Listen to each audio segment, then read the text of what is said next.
جو قانونی ماہرین ہیں، بڑے بڑے قانونی ماہرین، وہ صرف اس بات سے اتفاق نہیں کرتے کہ جو یہ کیا جا رہا ہے یہ آئین سے انحراف کے برابر ہے، اور الیکشن کمیشن جو ہے اپنی آئینی ذمہ داری پوری نہیں کر رہا، بلکہ ایک آئینی ماہر نے تو کل یہ کہا کہ اس کے اوپر چیف الیکشن کمشنر کی گرفتاری بنتی ہے، کیونکہ چھوٹے سے چھوٹا جرم اگر کیا جاتا ہے تو اس جرم کے اوپر لوگوں کو سزا ہوتی ہے اور قید دی جاتی ہے۔ وہ آئین جس کے تحت تمام پاکستان کے قوانین بنے، یعنی تمام قوانین پیدا ہی اس آئین سے ہوتے ہیں، جب اس آئین کو توڑا جائے تو اس سے بڑا کوئی جرم نہیں ہو سکتا اس ملک کے اندر، اس لیے جو اتنا بڑا جرم ہے پھر سزا بھی اس کی اتنی ہی بڑی بنتی ہے۔ یہ پہلے بالکل واضح کر دیا گیا ہے، تمام آئینی ماہرین کا اس بات کے اوپر اتفاق تھا، اور اسی لیے شاید اب پی ڈی ایم والوں نے خود اپنے بیان دینے چھوڑ دیے، کیونکہ ان کو خود خوف پیدا ہو گیا ہے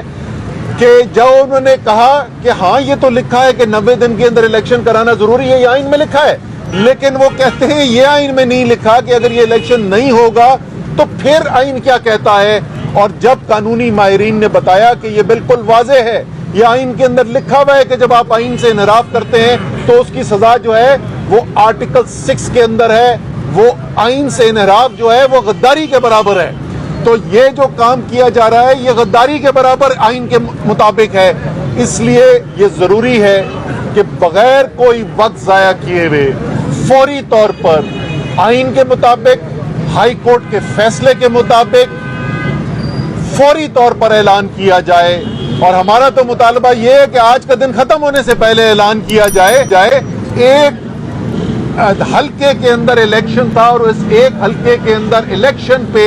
لوگوں کو اعتراض ہوا تھا کہ اس ایک حلقے کے چند پولنگ سٹیشنز کے اندر دھاندلی کی گئی ہے، تو الیکشن کمیشن کا دفتر رات کو کھل گیا تھا۔ تو یہاں تو پاکستان کے آئین کی بات ہو رہی ہے، یہاں تو پاکستان کے جمہوریت کے مستقبل کی بات ہو رہی ہے۔ تو ہمارا مطالبہ یہ ہے کہ آئین سے انحراف فوری طور پر ختم کیا جائے، فوری طور پر الیکشن کمیشن جو ہے وہ پنجاب کے الیکشنز کا اور خیبر پختونخوا کے الیکشنز کا تو ذمہ داری گورنر کے پاس ہے، وہاں گورنر نے کرنا ہے۔ آج خیبر پختونخوا میں پشاور کے اندر جو عدالت کے اندر ہیئرنگ ہوئی ہے، اس کے اندر بھی 2 ٹوک کامنٹس آئے ہیں، تبصرہ آیا ہے ججز کا، ایک دن انہوں نے صرف اور دیا ہے گورنر کو۔ ایک عجیب و غریب نئی قانونی اصطلاحیں پیدا ہو رہی ہیں، جیسے میں نے پہلے کہا کہ ہاں 90 دن میں تو کرانے ہیں، لیکن یہ نہیں لکھا کہ نہ کرائیں گے تو کیا ہوگا۔ گورنر کے وکیل صاحب کیا کہتے ہیں؟ وہ کہتے ہیں جی گورنر کو تو استثناء حاصل ہے۔ تو آج یہ غلط فہمی بھی ان کی دور کر دی گئی ہے ججز کی طرف سے، ان کو اس معاملے میں آئین سے استثناء انحراف میں کوئی استثناء حاصل نہیں ہے۔ جمعرات کو مجھے یقین ہے انشاءاللہ تعالی پشاور میں بھی پشاور ہائی کورٹ جو ہے وہ بھی فیصلہ کر دے گا، اور وہاں پر بھی گورنر کو حکم دیا جائے گا کہ فوری طور پر الیکشن کا انعقاد کیا جائے۔